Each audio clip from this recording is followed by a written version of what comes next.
No jūsu teiktā saprot, ka sievietei ir vara ģimenē, jo pēc viņas viss pakārtojās. Nu, sievietei kaut kāda vara ir ģimenē. Sieviete nevis pēc viņas pakārtojās, bet pakārtojās iekšējie procesi, bet viņiem ir jāatbilst tiem procesiem, kur dodas vīrietis.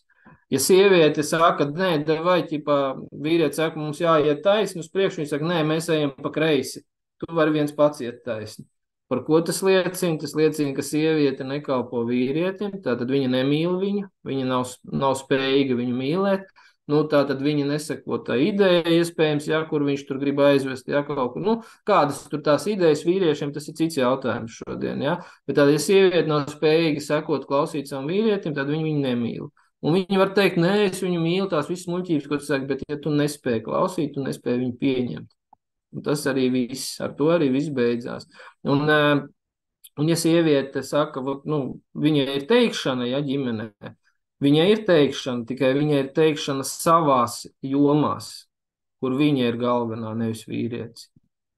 Un lai viņi saprast, kas ir tās jomas, tad viņai jāsaprot, ar ko sieviete no vīrieša atšķirās. Nu, tā ir vesela virkne tur ar tēmām, atkal arī no tām pašām video lekcijām, man ir diezgan daudz tur. Tas, nu, es skaitīju 51 stunda video lekciju klausīšanas materiāls. Tieši tikai par attiecībām, tas ir ne par ko citu.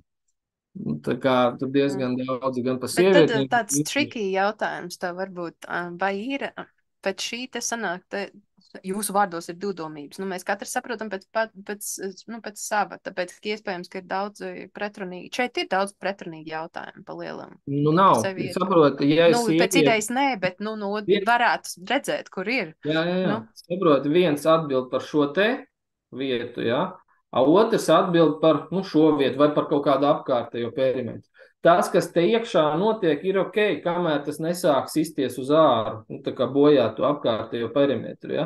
Apkārtējais perimetrs nosacīt vīrieša atbildības sfēra, iekšējais perimetrs sievietes atbildības sfēra. Ja sieviete iekšā sāk tā kā, traucēt to apkārtējo kustību, ja vīrietis iet uz turieni, viņi pēkšņi raujās atpakaļ vai pa kreisi vai pa labi, izdomā kaut ko citu darīt. Tu pati minēji, ja jums ir it kā katram tāds savs virziens, ja tajā garīgajā ceļā un attīstījā, bet iespējams jums ir nevis savs virziens, tavs virziens iespējams atrodas iekšpusē, viņš nešķērso, teiksim, vīra to perimetru robežas, ja, viņš virzās turieni, līdz ar to viņam līdzēji uz turieni, bet atrodies iekšpusē, jo tas, kas ir ārā, viņš nevar nodarboties ar procesu kārtošanu iekšā, tieši tāpēc saku, vienīgais, kas atbild par attiecībām ģimenē, ir sieviete, ja? Jo viņa atbild par to, kas notiek iekšā ģimenē vai starp ģimenes locekļiem. Ja? Ģimenes ietvaros. Vīrietis atbild par sadarbību ar šito, ar to visiem, kas ir ārpusē. Nu tā.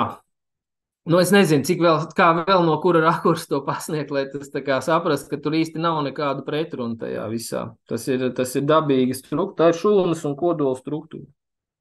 Ja? Dabā pavisam vienkārši. Nu jā.